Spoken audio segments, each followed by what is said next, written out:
आज मेनोपॉज के बारे में बात करेंगे। मेनोपॉज होता है कि जब नेचुरल डिक्लाइन आ जाता है हमारे रिप्रोडक्टिव हार्मोन्स में, जब हम लेट 40s या 50s में पहुंच जाते हैं। मेनोपॉज को हम सिग्नल करते हैं जब हमें 12 महीने यानी 1 साल तक मेंस्ट्रुएशन नहीं आया हो। चलो बात करते हैं सिम्टम्स के ऊपर। देखिए, ये पेरी मेनोपॉज से शुरू होता है जो कि ट्रांजिशन करेगा मेनोपॉज में। तो ये ट्रांजिशन कम से कम लगाता है 2 से 8 साल।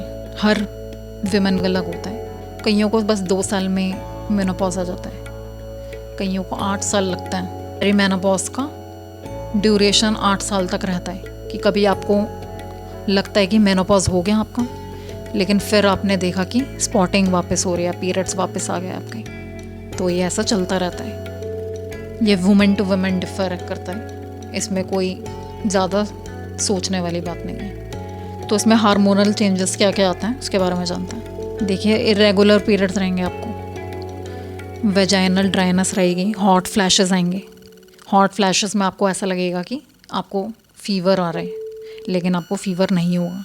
कोल्ड फ्लैशेस भी आ सकते हैं, जैसे ठंड लगती है, चिल्स आएंगे आपको। नाइट स्वेट्स रहेंगे, रात में पसीना बहुत आएगा। आपको स्लीप प्रॉब्लम्स रह सकती है कि या तो आपको बहुत ज़्यादा नींद आ रही है या फिर आपको नींद बिल्कुल ही नहीं आ रही। मूड में काफ़ी चेंजेस देखेंगे आप अपने कि या तो आप बहुत एंजाइटी में रहोगे या आपको बात बात पे गुस्सा आएगा।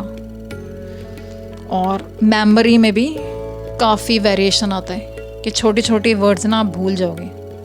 उसको ब्रेन फॉगिंग बोलते हैं, जो कि काफ़ी नॉर्मल है लेडीज़ में इस पीरियड के ड्यूरिंग। अब मेनोपॉज तो वैसे नेचुरल प्रोसेस है, लेकिन कई बार किसी कंडीशन की वजह से भी हो जाता है। जैसे नेचुरल डिक्लाइन आ गया हमें हार्मोन्स में, हमारा एस्ट्रोजन प्रोजेस्टेरॉन कम हो गया हमारा लेट 30s में ही, तो इस वजह से हमारा मेनोपॉज बहुत पहले ही आ गया।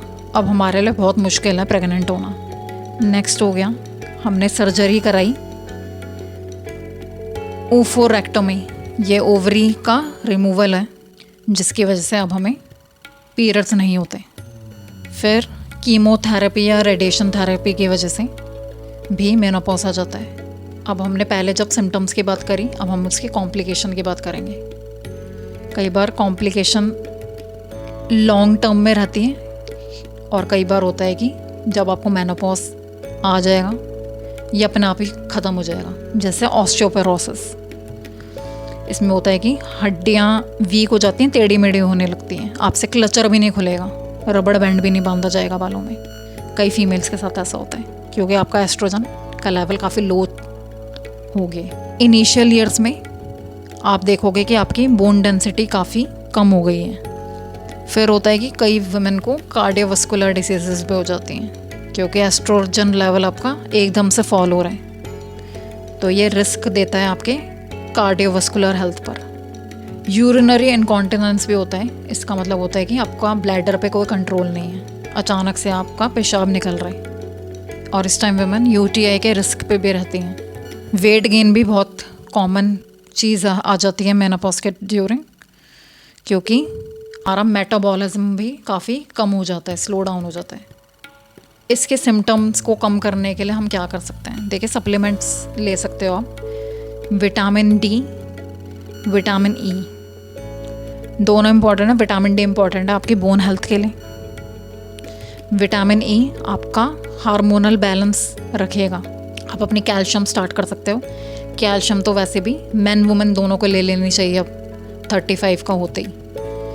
और आप हार्मोन रिप्लेसमेंट थेरेपी के लिए भी जा सकते हो।